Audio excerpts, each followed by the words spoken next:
da mensagem. Jesus é. Talvez você se perguntou agora: Jesus é o quê, pastor? O que Jesus é? Eu faço essa pergunta para você nessa noite. O que Jesus é?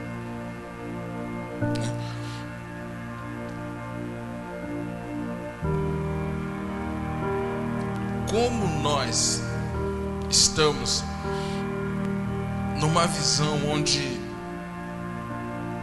Jesus é o que faz todas as coisas, Ele transforma, Ele cura, Ele liberta, Ele restaura, Ele dá vida, Ele chama para perto, Ele dá bronca, dá conselho, Ele levanta. Jesus nunca derruba, Ele levanta. Jesus sara, ou seja, é para você.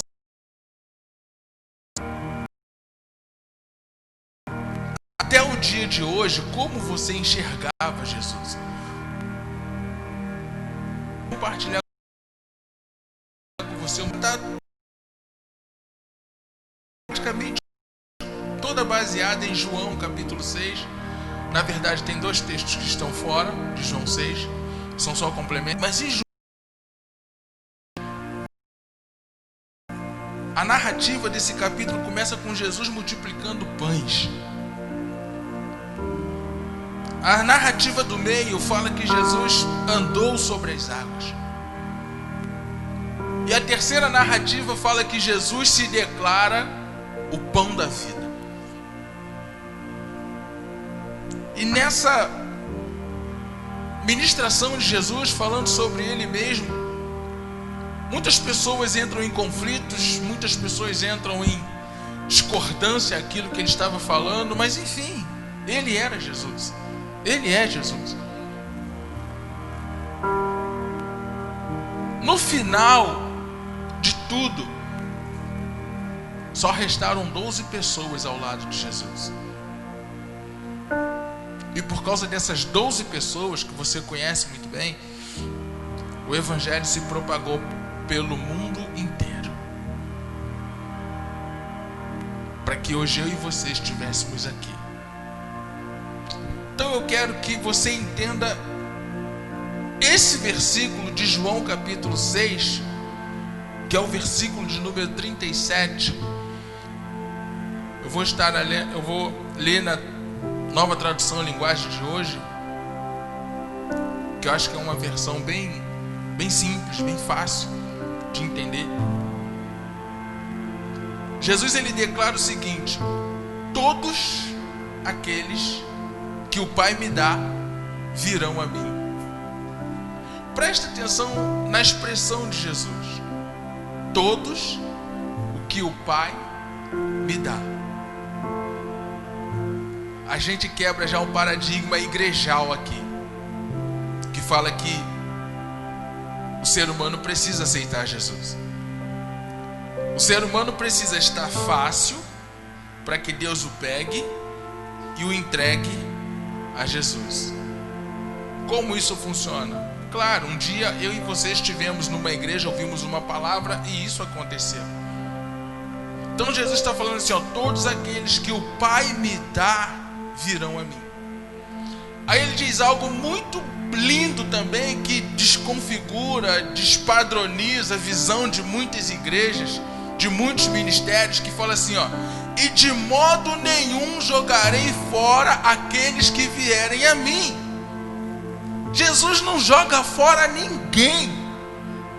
Jesus não deleta ninguém. Jesus não reseta ninguém. Jesus não despreza ninguém. Senão ele estaria indo contra a sua própria palavra, porque ele disse, de modo nenhum. Aleluia. De modo nenhum, Jesus despreza ninguém. Por que Jesus não despreza ninguém? Porque Jesus veio para fazer a vontade do Pai. E se na parte A do versículo, no início do versículo ele diz que o Pai me dá. Então a vontade do Pai é: filho, cuida. A vontade do Pai é: filho, vou pegar esse cara aqui que não vale nada, vou te dar, e tu cuida dele para mim. A vontade de Jesus, a obra de Jesus é fazer a vontade do Pai. E aí a gente precisa entender isso, que tanto Jesus quanto o Pai, eles andam numa conexão muito importante, que é cuidar de mim e cuidar de você. Que é fazer com que as coisas deem certo para mim e para você. Essa é a vontade do Pai, essa é a vontade de Jesus. Então Jesus faz aquele discurso ali, ministra ali uma palavra, mas só que as pessoas não entendem e vão embora. Às vezes isso acontece. Está sendo tratado algumas coisas dentro de uma determinada instituição, o pastor está falando, o líder está falando, a igreja está sendo conduzida pelo Espírito Santo, mas a pessoa não entende, desiste e vai embora. Aí fala assim: olha, Jesus perdeu. Não, Jesus não perdeu, Jesus não perde ninguém. Cara, infeliz é daquele que abre mão do melhor Deus achando que sabe o que faz. Porque Jesus, ele não quer perder. Jesus não quer abrir mão da gente. Às vezes a gente quer abrir mão dele. Diferente. Mas em todos os evangelhos, Mateus, Marcos, Lucas e João, a gente percebe os religiosos querendo saber quem Jesus era na verdade. Quantos aqui já tiveram essa oportunidade de enxergar isso nos evangelhos? As pessoas querendo saber quem é Jesus. Quem é esse?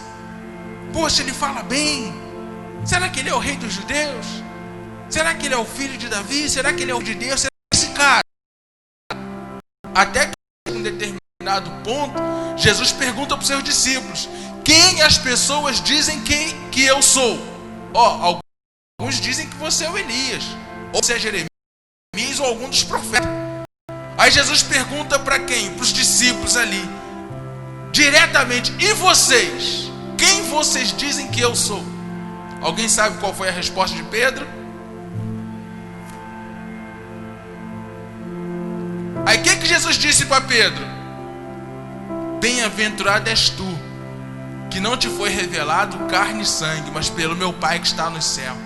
Aí Jesus fala algo lindo para Pedro, o seguinte: cara, olha só, por causa dessa revelação, eu vou estabelecer a minha igreja na terra, e as portas do inferno não prevalecerão sobre ela. Perceba que pela revelação de Pedro, a declaração dele, Jesus, ele fez uma promessa, que essa promessa precisa perdurar até a eternidade. As portas do inferno não vão prevalecer sobre a igreja. E quem é a igreja? Olha só quem é a igreja. Quem é a igreja? Então a porta do inferno não vai prevalecer sobre você. Jesus prometeu isso. Jesus prometeu isso. Então olha só, quem é Jesus para você? Fala: Jesus é a minha força, a minha garantia, o meu sustento. Nada pode prevalecer sobre a minha vida, porque Jesus habita em mim. Precisa crer nesse negócio. Eu quero compartilhar com você 2 pontos, mas antes eu quero que você se faça essa pergunta: quem é Jesus para mim? Quem é? Te dei aí 3 colas. Jesus é minha força, Jesus é meu sustento, Jesus é minha proteção, Jesus é minha garantia. O que Jesus é para você? Nós, como igreja, precisamos colocar dentro do nosso espírito essa convicção de quem Jesus é para a gente. Não é simplesmente aquela pessoa que morreu, ressuscitou, foi elevado aos céus e pronto. Não, Jesus é muito mais do que isso. Nós precisamos enxergar Jesus na sua totalidade. Na sua totalidade. O que é Jesus para mim? Eu vou só 2 pontinhos assim, bem simples, mas muito profundo, para que a gente comece a entender o porquê que nós estamos aqui, o porquê que nós fomos chamados por Deus. Entenda, irmãos, pega esse negócio. Não foi uma pregação de um pastor que te alcançou, não foi um convite de arrependimento que te alcançou, foi o próprio Deus que te escolheu, foi o próprio Deus que te chamou. Porque se não fosse pela vontade de Deus, homem nenhum tem poder para te convencer, homem nenhum tem poder para te abraçar, homem nenhum tem poder para te transformar, mas Deus usa homem para que ele lance você. É isso que faz. O que Jesus é? Ele é a própria obra de Deus. Quantos gostam de fazer a obra de Deus aqui? Aí é que está.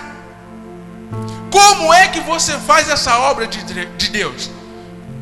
Como você faz? Com que ímpeto? Com que estímulo? Com que motivação? Qual combustível você usa para fazer essa obra? Veja que naquele discurso que eu falei que começa, que envolve todo o capítulo 6 de João, chega um determinado momento, versículos 28 e 29, que algumas pessoas indagam Jesus o seguinte: o que é que Deus quer que a gente faça? Perguntaram eles. O versículo 28. Aí o 29, Jesus diz assim: Ele quer que vocês creiam naquele que Ele enviou. Em outra tradução, vou ler para vocês aqui na NVI também. Isso aqui é na nova tradução, a linguagem de hoje, do slide. Olha como está na NVI. É interessante, irmãos, a gente sempre fazer uma comparação entre o texto numa tradução e outra, para que não fique uma coisa assim muito desconectada, evasiva e tal. Então eles perguntaram: o que preciso fazer para realizar as obras que Deus requer? Veja que os homens perguntaram para Jesus assim: olha, Jesus, o que eu tenho que fazer para realizar a obra de Deus? Aí Jesus responde no 29. O que Jesus responde no 29? Jesus respondeu: a obra de Deus é esta: crer naquele que Ele enviou. A obra de Deus não começa quando eu começo a se tornar uma pessoa ativa na igreja. A obra de Deus começa na minha vida quando eu creio em Jesus. Quando eu começo a crer em Jesus, deixar Jesus começar a moldar as coisas da minha vida, quando eu começo a deixar Jesus entrar dentro de mim, começar a colocar as coisas do reino dentro de mim, eu começo a fazer a obra de Deus quando eu me entrego. Você entendeu isso? A sua entrega é o primeiro passo para o início da obra de Deus na sua vida. Por que muitas pessoas desistem do Evangelho?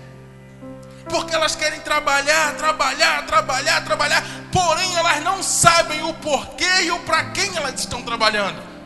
Ah, sim, saber sabem, elas acham que estão agradando o pastor, agradando homens, agradando a instituição, mas elas se esquecem que o início da obra de Deus começa em crer naquele que Deus enviou. E quem foi que Deus enviou?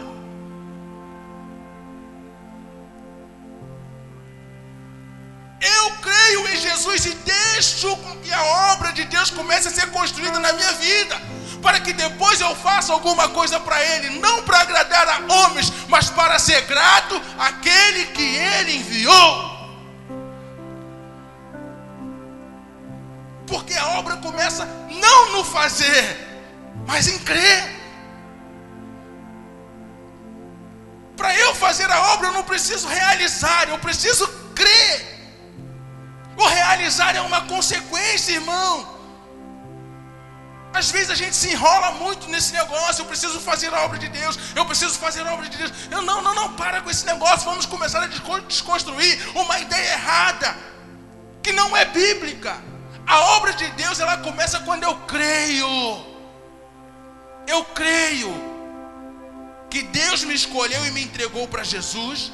Eu creio que Jesus me recebeu e me santificou. Eu creio que dentro desse processo eu tenho o Espírito Santo, e eu creio que num breve espaço de tempo eu vou agradar ao Pai com alguma coisa que eu preciso fazer.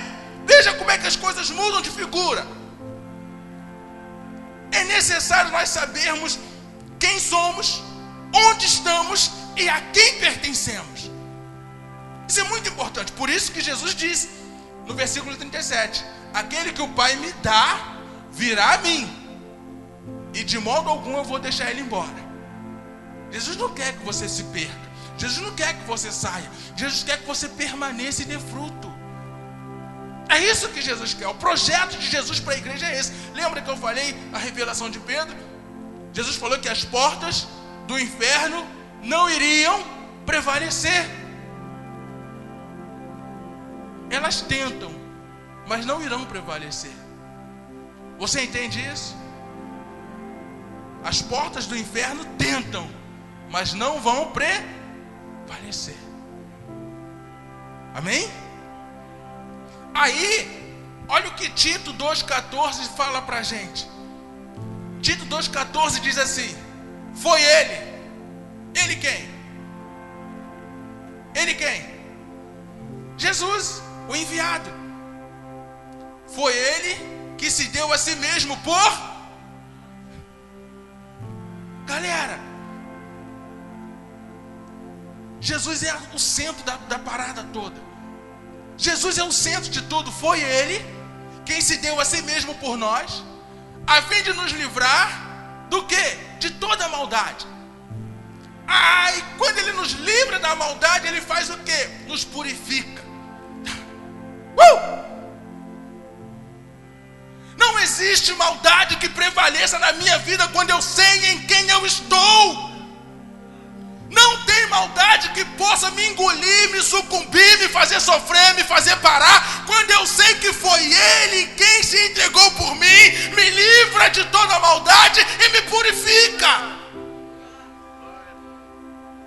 Sejamos filhos de Deus, amados em Jesus Cristo. Ele se deu, não foi por motivos banais, foi com propósito. Primeiro, de nos livrar da maldade do inferno, da maldade do inimigo, da maldade do mundo, da maldade da nossa consciência, da maldade da nossa natureza adâmica que a gente herdou. Ele nos livrou de todas essas maldades e nos purificou. Você não vai ser purificado, Jesus já te purificou. Quem já se banhou no sangue de Jesus aqui diz amém. Dá glória a Deus aí, porque ele já te purificou. Ele não vai purificar, ele já purificou. Creia nisso. Creia nisso. Eu creio nisso, então eu vivo isso que eu creio. Porque isso que eu creio é verdade, porque está escrito. Está escrito. Amém? Então ele conclui: fazendo de nós um povo que pertence somente a ele e que se dedica a fazer o bem. Vou ler esse mesmo texto na versão NVI para você entender. Pastor, por que você não colocou tudo na NVI logo de uma vez? Não. É bom você entender a diversidade de Bíblia, linguagem, que porém tem o mesmo sentido. Ok? Porque se nós estamos entrando no mover de discipulado, discípulo de Jesus tem que ser flexível ao aprendizado. Ele tem que aprender tudo que é possível para que haja um crescimento saudável. Tudo que é possível para que haja um crescimento saudável. Tito 2,14 na versão NVI: ele se entregou por nós, a fim de nos remir de toda maldade e purificar para si mesmo um povo particularmente seu. Olha só que lindo, particularmente seu. Jesus não divide você com ninguém. Você é exclusividade dele. Segura essa, irmão. Você é exclusividade de Jesus. É um povo povo particularmente ser dedicado à prática de boas obras. Como é que eu vou praticar boas obras? Como é que eu vou praticar boas obras? Eu pego aquele versículo de João 6:28. Qual é a obra que Deus quer que eu faça? Crer em Jesus. Aprendo com Jesus como se faz boas obras e depois eu vou adiante. Entendeu esse negócio? Primeiro eu preciso estar conectado com Jesus. Entenda. Se não estiver conectado com Jesus, você vai trabalhar para a igreja, você vai trabalhar para o pastor, você vai trabalhar para o seu ministério, e quando você cansar, você vai desistir, vai largar tudo e vai embora. Agora, quando você entende que você está conectado com Jesus, que Ele é a obra de Deus, para mim e para você, que crê, nós iremos aprender com Ele. A nossa satisfação não estará no realizar, a nossa satisfação estará no agradar. Aí eu começo a praticar o bem, aí eu começo a fazer boas obras. Por quê? Porque eu não estou fazendo por mim, para uma autopromoção. Não estou fazendo para o pastor, para ele me ver. Eu estou fazendo porque eu sei em quem eu tenho crido. É diferente, muito diferente, quando a gente faz porque a gente recebeu uma incumbência para fazer, quando a gente recebeu uma autorização para fazer, e a gente faz talvez por uma certa obediência. Mas antes da obediência, tem que ter a gratidão àquele que Deus enviou. Jesus, eu te amo, por isso que eu te sirvo. Jesus, eu te amo, por isso que eu prego. Jesus, eu te amo, por isso que eu faço. Jesus, eu te amo, por isso que eu mexo na mesa de som. Jesus, eu te amo, por isso que eu toco, por isso que eu canto, por isso que eu faço tantas coisas, por isso que eu varro a tua igreja, por isso que eu limpo o banheiro. Jesus, porque eu te amo. Por isso que a igreja existe. Por isso que nós existimos. Porque Jesus nos amou. Jesus nos amou. Jesus nos amou. E quando a gente reconhece esse amor, a gente vai lá e retribui. Glória a Deus. Glória a Deus. O que Jesus mais é? Ele é a própria vida. Quantos creem nessa verdade, amém? Jesus é a própria vida. Aleluia. No versículo 35 de João 6, lembra que eu falei que esse capítulo se divide em 3 eventos? A multiplicação dos pães, Jesus andando por sobre as águas, e a terceira parte é Jesus falando da sua natureza divina, se revelando como pão, se revelando como salvador, se revelando como justificador, se revelando como aquele que viria ao mundo para salvar a humanidade. Então aqui os homens pedem para Jesus pão. Entenda que eles viram Jesus multiplicar, viram um milagre, mas só que eles estavam aqui no âmbito muito natural, que eles disseram assim: Jesus, dá-nos sempre desse pão, dá-nos sempre desse pão. Tu imagina, irmão, você sentar numa mesa e Jesus te dá pão. Devia ser um pão muito gostoso. Por isso que eles disseram: dá-nos sempre desse pão. Quem não gosta de coisa boa? Dá-nos sempre desse pão, Jesus. Aí Jesus fala para eles o seguinte: olha, eu sou o pão da vida. Eu sou o pão da vida. Jesus fala: eu sou o pão da vida. E Jesus continua: quem vem a mim nunca mais terá fome. Preste atenção numa coisa que eu achei interessante isso. Já li, já reli, já ensinei, já fui ministrado, mas eu nunca tinha atentado para essa diferença.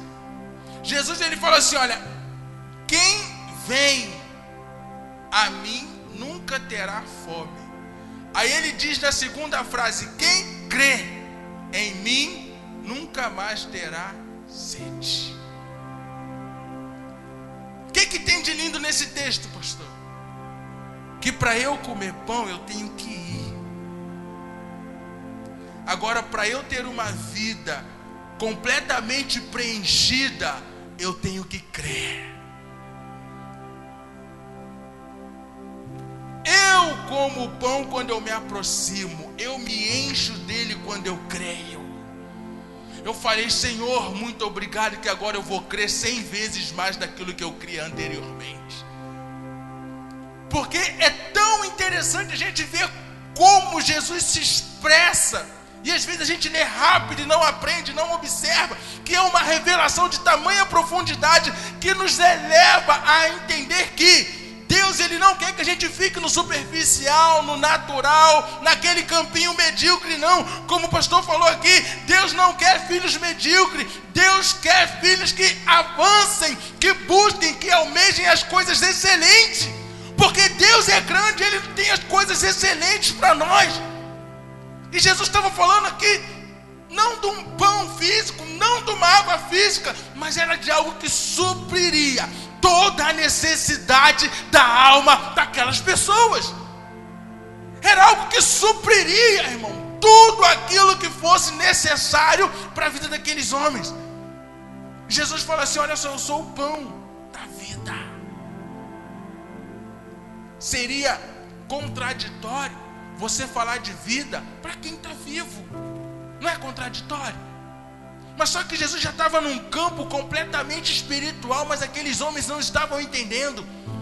Como é que eu vou ter vida quando eu começo a partilhar de Jesus? Quando é que eu vou ter vida quando eu começo a me alimentar de Jesus? Quando é que eu vou ter vida quando eu estou conectado com Jesus? Quando é que eu vou ter vida quando Jesus é a minha essência? Quando eu estou alimentado de Jesus? Quando Jesus é o centro da minha vida? Quando eu estou recebendo a vida de Jesus? Quando eu sei em quem eu creio. Jesus, irmão, é o pão da vida. Tudo está nele. Tudo está nele. Se não estivermos nele, nós vamos ficar buscando e nunca iremos achar nada. Agora, se a gente se aproximar de Jesus, se chegar a Ele, ficar com Ele, conectado, agarrado, cara, pode vir o vendaval que for, pode vir a tempestade que for, pode vir a malignidade que for, pode vir a maldição que for, isso não vai abalar a tua estrutura, não vai mexer com a tua fé, não vai mexer com a tua crença, porque você estará com o autor da vida. Igreja, essa é a nossa pegada, essa é a nossa estrada, e não podemos se desviar dela, não podemos. Romanos 5,17, olha o que diz. É verdade que por causa de um só homem, por meio do seu pecado, a morte começou a dominar a raça humana, mas o resultado do que foi feito por um só homem, Jesus Cristo, é muito maior. Preste atenção, nessa tradução fala de algo maior, mas em outra tradução, vou ler para você na NVI esse mesmo texto, vai falar da morte e da vida. Como é que eu e você vivíamos antes de Jesus? Vivos, porém mortos. Mortos por quê? Por causa da natureza do primeiro Adão. Mortos por causa da natureza do Adão que quebrou uma aliança que Deus havia feito com ele no Éden. Mas aí veio o último Adão, o pão da vida.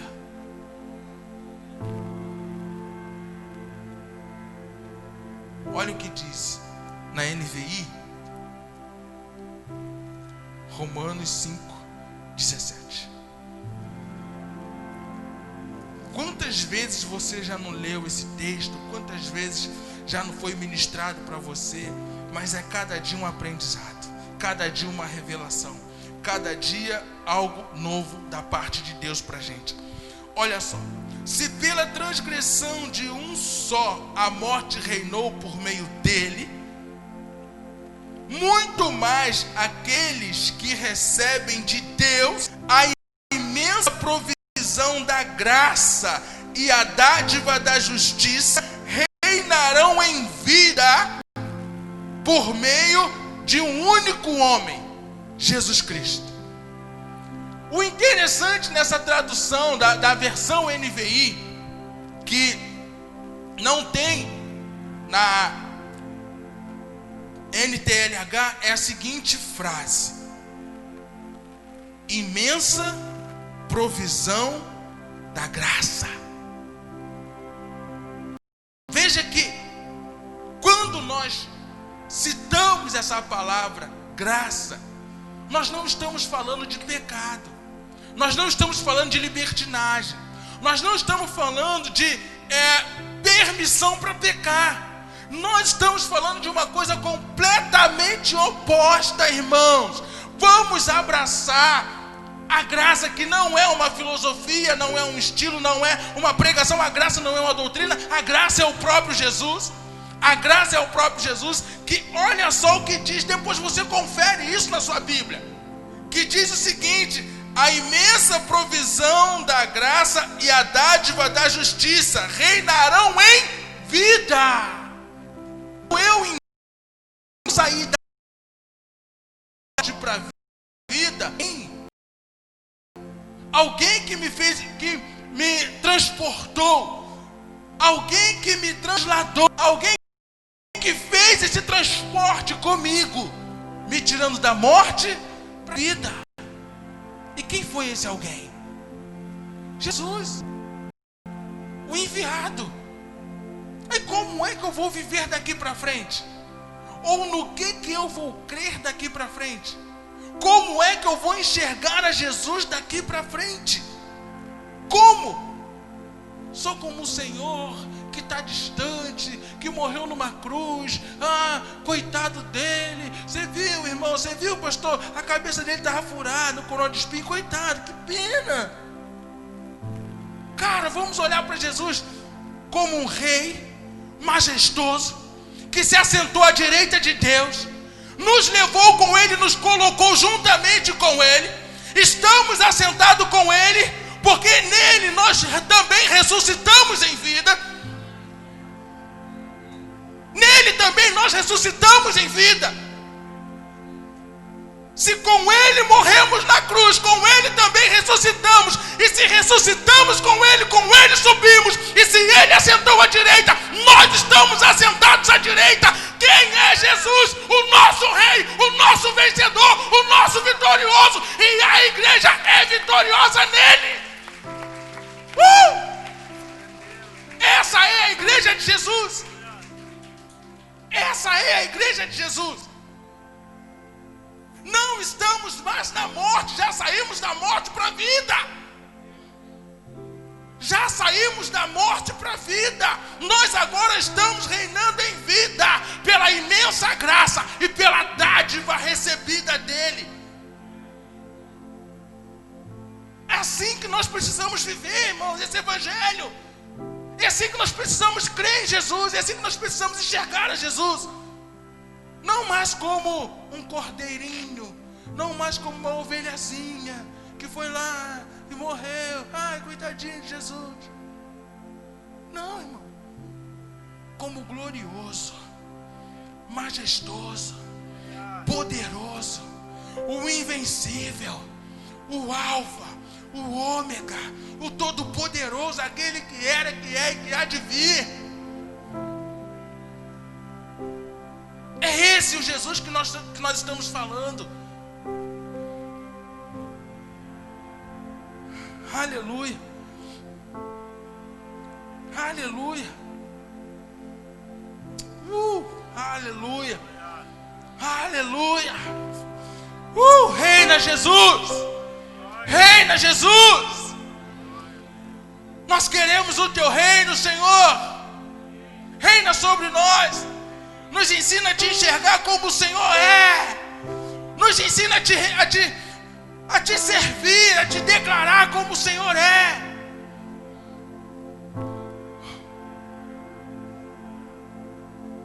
Um rei majestoso. E todos aqueles que Deus aceita e que recebem como presente a sua imensa graça reinarão na nova vida por meio de Jesus. A continuidade do versículo 17 estava pelo meio. Agora vê isso comigo. Você pode ler aí: Jesus, palavra e pão, igual ao quê?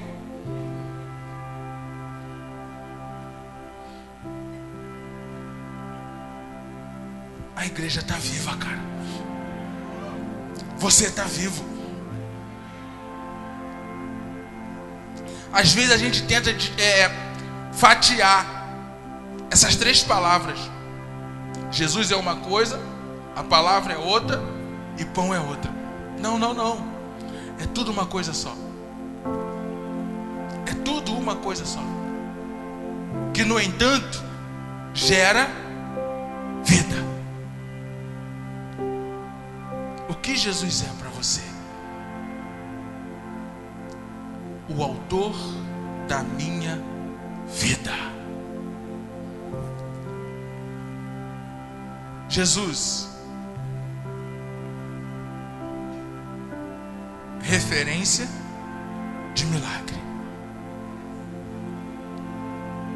Jesus, referência de milagre.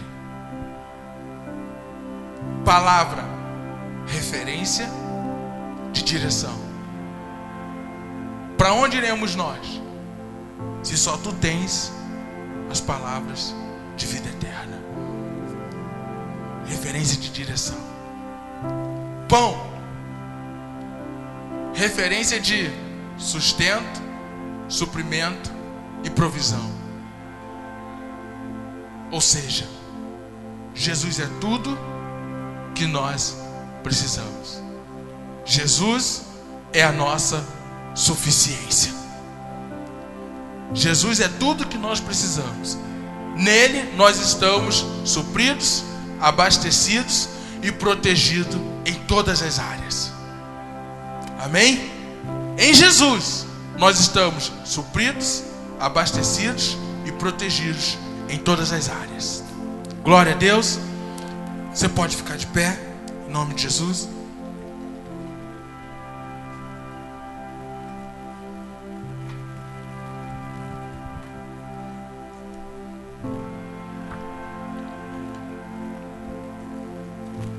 O Senhor é bom.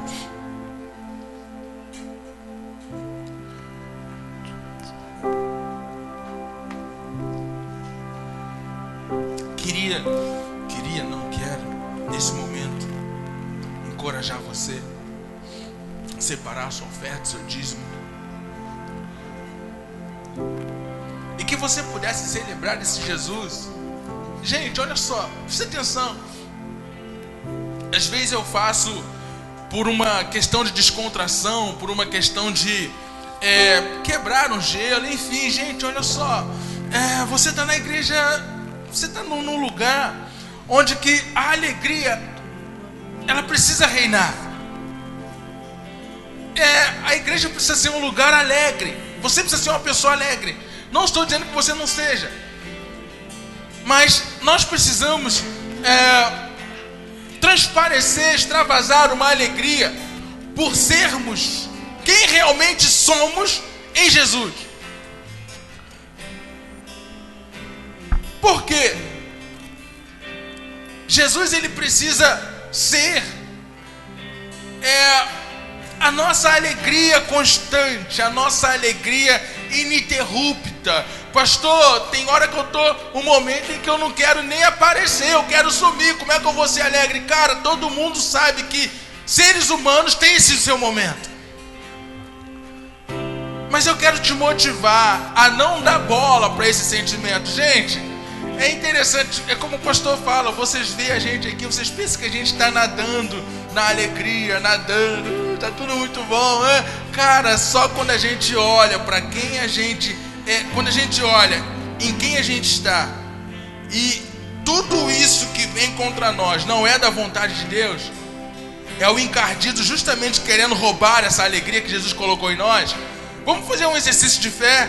Para de olhar para isso que está vindo contra você, tentando te deprimir, tentando te oprimir, tentando te entristecer. Olha para Jesus, calça o chinelo de Jesus e dá um chute na bunda de Satanás e fala para ele assim, ó, vai embora com a tua tristeza, vai embora, sabe, com o seu desconforto, vai embora com a sua enfermidade, porque eu pertenço a Jesus. Entende, irmãos? Entende? Cara, essa semana Deus falou tanto comigo sobre isso. Filho, a tua alegria não vem de seres humanos, não vem de pessoas. A tua alegria não vem da tua esposa, não vem dos teus filhos, não vem do teu pastor, não vem da tua igreja. A tua alegria vem de mim. A tua alegria vem de mim. Cara, eu levantei a cabeça, sacudi a poeira e tô dando a volta por cima. Não é que eu dei, tô dando. Por quê? Porque é Ele que me sustenta. Tô conectado nele. Tô conectado nele. Então a minha alegria vem dele. Por eu saber que Ele me ama. Eu sou alegre porque eu sei que Ele me ama. Ele não me desampara, Ele não me frustra, Ele não me envergonha, Ele não me decepciona, porque Ele me ama. E eu quero que você separe aí a sua oferta. Eu quero que você separe o seu dízimo. E com muita alegria, você faça isso no seu coração. Ao som dessa melodia, dessa música que eles estarão cantando, o amor do Senhor nos fascina. Mexe com o nosso coração. Som na caixa.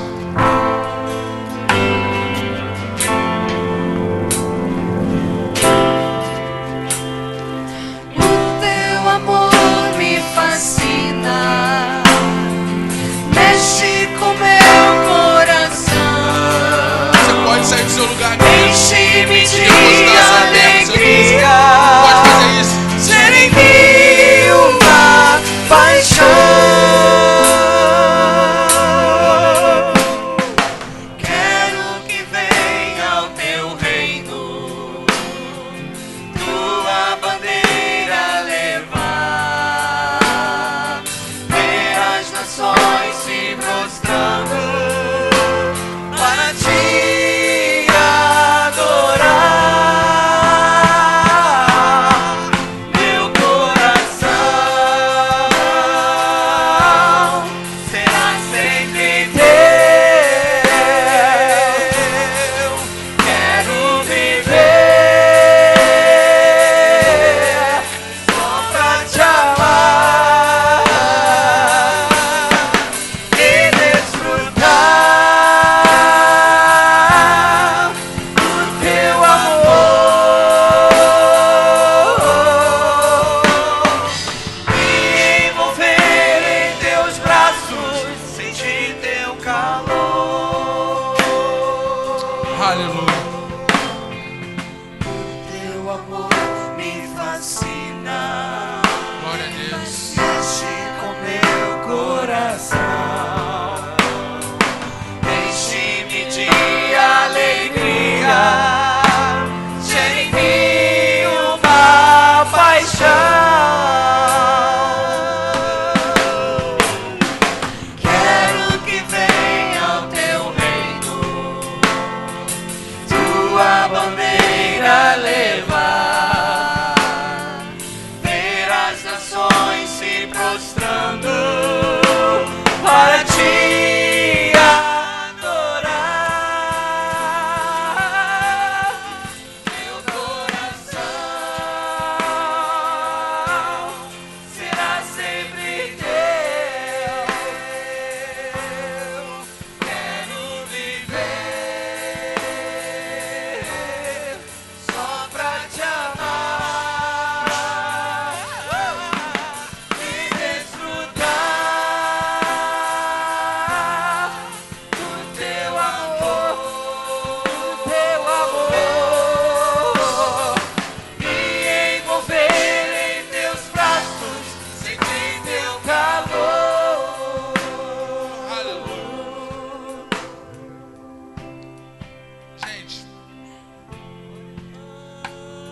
essa palavra